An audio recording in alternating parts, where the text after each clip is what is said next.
বাংলাদেশের বাজেটের ইতিহাস শুধু সংখ্যার নয়, দেশের অর্থনৈতিক ও রাজনৈতিক যাত্রারও ইতিহাস।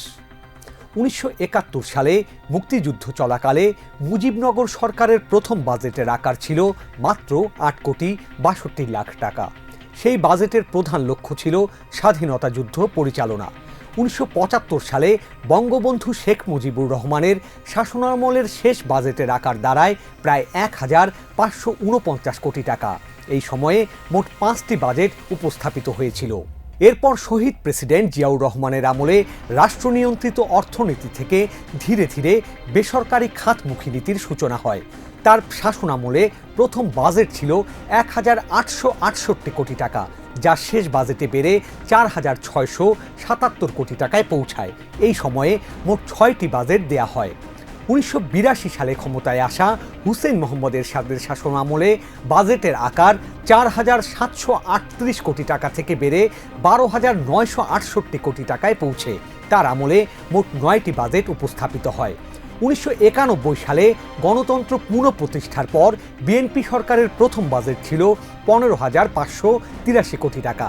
১৯৯৫-৯৬ অর্থ বছরে তা বেড়ে হয় ২৪,৭০৭ কোটি টাকা।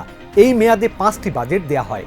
১৯৯৬ সালে আওয়ামী লীগ সরকার গঠন করলে শেখ হাসিনার প্রথম মেয়াদে প্রথম বাজেট ছিল ২৫,২৫৮ কোটি টাকা। ২০০১ সালে সরকারের শেষ বাজেটের আকার দাঁড়ায় ৪৪,৭৬৫ কোটি টাকা। এই সময় মোট ৬টি বাজেট উপস্থাপিত হয়। ২০০১ সালে বিএনপি নেতৃত্বাধীন ৪ দলীয় জোট সরকারের প্রথম বাজেট ছিল ৪৪,৮৫৪ কোটি টাকা। ২০০৬-৭ অর্থ বছরে তা বেড়ে ৬৯,৭৪০ কোটি টাকায় পৌঁছে এই মেয়াদে ৫টি বাজেট দেয়া হয়। এরপর সেনা সমর্থিত তত্ত্বাবধায়ক সরকারের ২ বছরে ২টি বাজেট উপস্থাপিত হয়। প্রথম বাজেটের আকার ছিল ৮৭,১৩৭ কোটি টাকা এবং শেষ বাজেটের আকার ৯৯,৯৬২ কোটি টাকা। ২০০৯ সালে আওয়ামী লীগ আবারও ক্ষমতায় আসে। শুরু হয় দেশের ইতিহাসের দীর্ঘতম ধারাবাহিক শাসনকাল। প্রথম বাজেটের আকার ছিল প্রায় ১,১৩,৮১৯ কোটি টাকা। ২০২৪-২৫ অর্থ বছরে তা পৌঁছে যায় ৭,৯৭,০০০ কোটি টাকায়। এই সময়ে মোট ১৬টি বাজেট উপস্থাপিত হয়, যা বাংলাদেশের ইতিহাসে কোনো সরকারের জন্য সর্বোচ্চ। রাজনৈতিক পট পরিবর্তনের পর ডক্টর ইউনূসের অন্তর্বর্তী সরকারের অধীনে চলতি ২০২৫-২৬ অর্থ বছরের জাতীয় বাজেটের আকার নির্ধারণ করা হয় ৭,৮৯,৯৯৯ কোটি টাকা।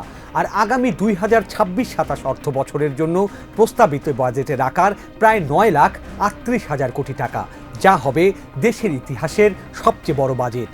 অর্থমন্ত্রীদের মধ্যে সর্বাধিক বাজেট উপস্থাপনের রেকর্ড যৌথভাবে এম সাইফুর রহমান ও আবুল মাল আব্দুল মুহিতের। দুজনই ১২টি করে বাজেট দিয়েছেন। তাদের পরে রয়েছেন শাহ এস কিবরিয়া, যিনি 6টি বাজেট উপস্থাপন করেন।